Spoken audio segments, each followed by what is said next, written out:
10cc might not be a name that you recognise straight away. For a lot of people, they kind of vaguely know the name, but can't exactly say why they mattered so much. But they deserve more credit, because while they weren't the biggest name of the 70s, they reshaped what pop music could be, and they did it with style and no fear of boundaries. They laid a platform for a lot of the music we enjoy today. You see, I bet you recognise that song. Now, 10cc came together in Stockport in 1972, but the story started a bit earlier than that. The four of them, Graham Goldman, Eric Stewart, Kevin Godley and Lol Cream, had all been knocking around Manchester's music scene for years. They'd known each other since their school days, working in local studios, writing songs, producing for other artists as well, just doing whatever music jobs came their way. They were all proper musicians in their own right, multi-instrumentalists who could write, sing and produce. And they liked experimenting, and their sound had a really clever mix of the familiar and the unexpected. You'd think you knew where a song was going, and then it would take a weird little left turn that somehow made perfect sense. We wanted to avoid writing songs that everyone else was writing, and we did avoid it. So they pulled their creativity together and called themselves 10cc. They were named by their manager Jonathan King after a dream he had about a poster reading 10cc, the best band in the world. Quite a premonition, although there is a long-standing joke about it being a reference to something else. The average male ejaculation is supposed to be 9cc, we were told, so we're 10cc. That isn't actually how we got our name, but it's much more fun than the real reason. I love that, that's brilliant. So they skipped the glitter costumes and rock star posing a lot of people were doing in the 70s, but their music was showy in other ways. It was brilliantly produced, packed with studio tricks, stacked vocals, and weird little genre jumps. Their songs somehow felt bigger than they had any right to be. Another interesting thing they had was that they didn't really have fixed roles like most bands.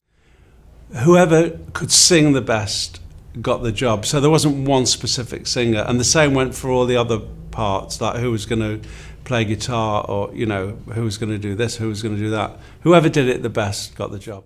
They soon scored a hit with their first single, Donna, and it's a weird one.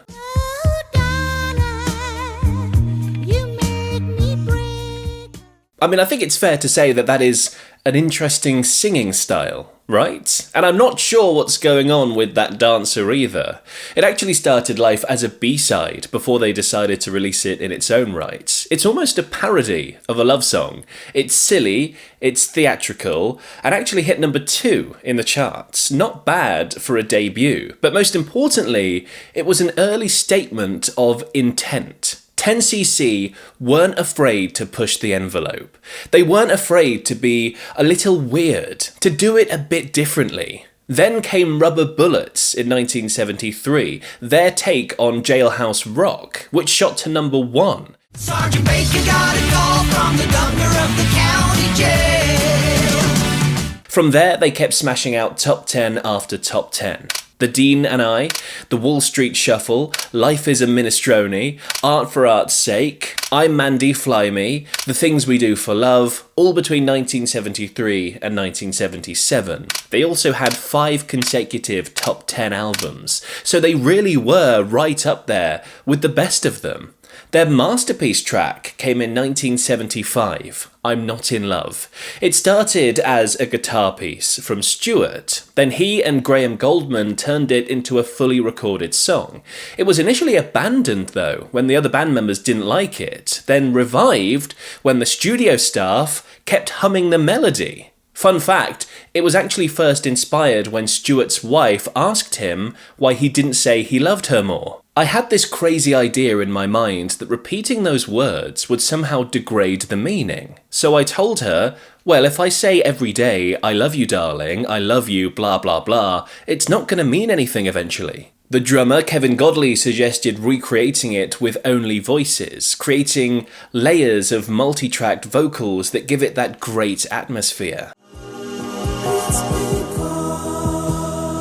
And the result became a UK #1 and a US top 2 hit. It won 3 Ivor Novello Awards and remains a radio staple decades later.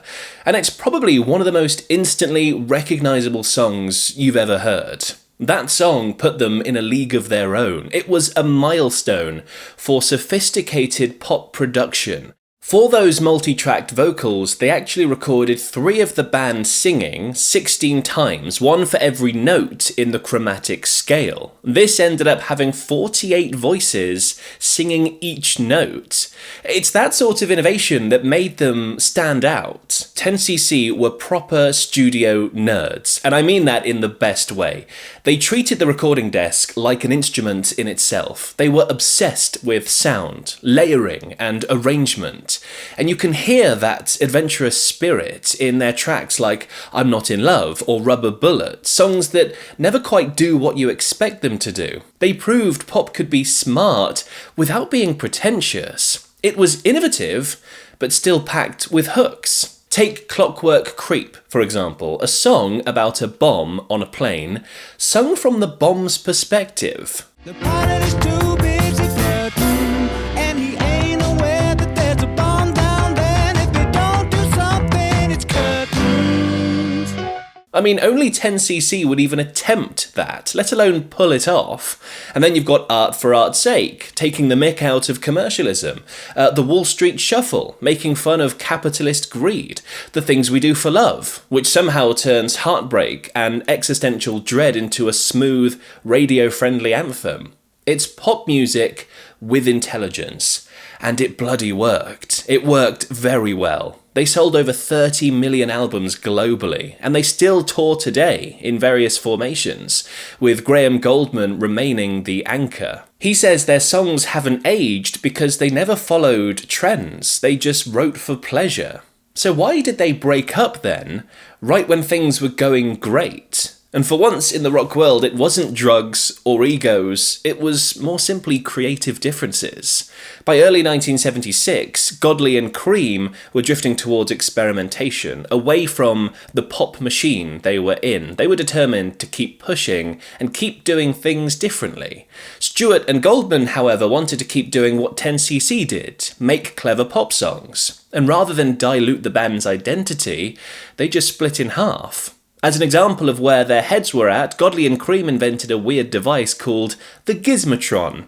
The guitarist would no longer need to use a plectrum to pluck the strings. That would be done by a revolving wheel suspended above each string. On each wheel, 48 tiny plectrums. By simply depressing a lever, the guitarist lowers the wheel to pluck the strings more than 100 times a second. This is a string played normally on electric guitar. And bowed by the gizmo. And 2 strings. And 3 strings.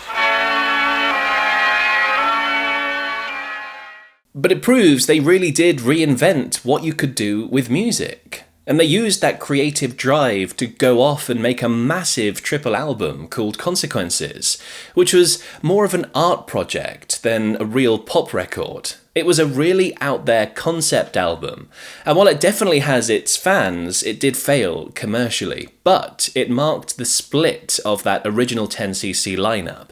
After Godley and Cream left late in 1976, Stewart and Goldman carried on. They hit back with Deceptive Bends in 1977, a poppier sound but still clever, featuring hits like The Things We Do for Love, The things we do for love, the things we do for love. and Good Morning Judge. Well, good morning, Judge, how are you today? I'm in trouble, please go me away. And in 1978, they released Bloody Tourists, featuring the massive single Dreadlock Holiday, a reggae tune that still proved 10cc were full of innovation and creativity. I don't like cricket. Oh no, I love it. I mean, listen to that song and compare it to something like I'm Not in Love. It's like 2 different bands. This song reached number 1 in the UK and several other countries around the world, but sadly it would be their last hit. By the early 80s, the magic started to fade as the lineup changed and the sound lost some of its spark. Later on, the band have all admitted that they could have allowed more room for Godley and Cream's ambitions outside the band.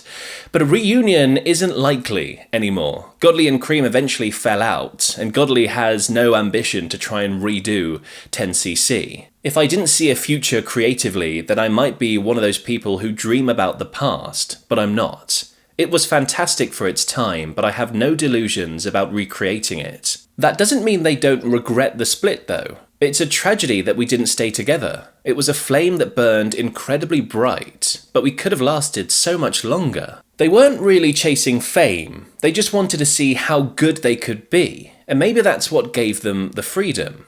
One track's a lush ballad, the next is about a bomb on a plane. No two songs are the same, but it's always unmistakably 10cc, and that gave other bands the space to do that too, in their own way. And that's why they were so important in the 70s. Another band that wasn't afraid to do things differently was Buzzcocks. In fact, they changed the course of music history on multiple occasions. I've made a video about them, you can click over there for that one next.